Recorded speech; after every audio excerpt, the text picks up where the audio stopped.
We have 3 children, ages 16, 14, and 11, 2 boys and a girl.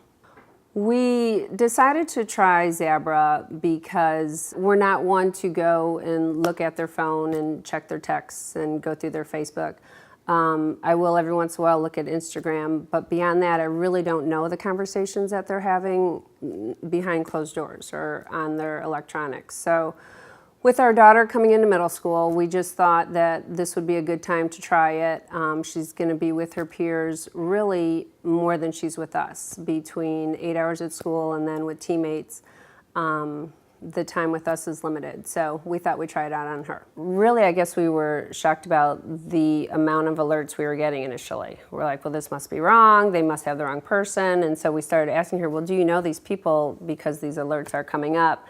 And a lot of it for her age was the language that was being used, which, you know, we were shocked about. And then some things that were brought up, which I didn't think would be brought up at her age. So we just tried to remind her to stay with the people that she's actually friends with, and to not, if she sees a comment, to not go and explore those other friends, because it leads to this type of dialogue.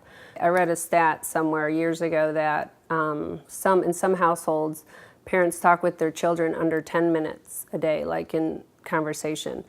And I'm like, oh, that's not us. And, you know, we always talk to our kids. But really, when you think about how busy you are in this day and age, and all 3 of them being in sports, there's a lot of, do you have your cleats, you know, little short things, but how often are you in conversation?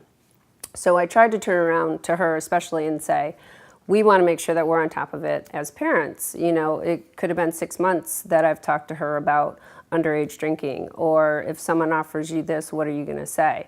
And in my mind, I'm thinking, oh yeah, I've talked to her about that. Well, how long has it been? And so for her, you know, I think she was okay with it, seeing that side of it, that it's more, we're trying to be better parents, and use it as almost an alert or as a reminder. When we first signed up with ZABRA and went on the site, I loved that there was videos. I'm like, oh my gosh, there's videos about how to talk with your kids or how to approach different subjects.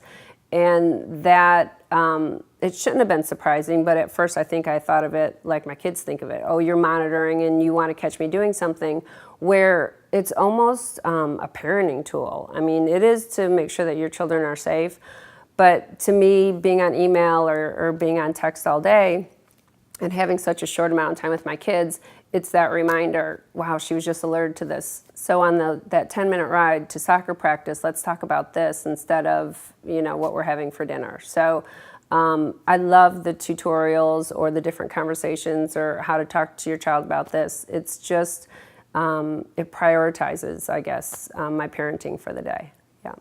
What I have told my friends about ZABRA is that, you know, we talk about all day long how busy we are. You know, from the moment we get up until our head hits the pillow, it is really go, go, go. So it's just more of a reminder about what your children are being exposed to and what to talk to your kids about.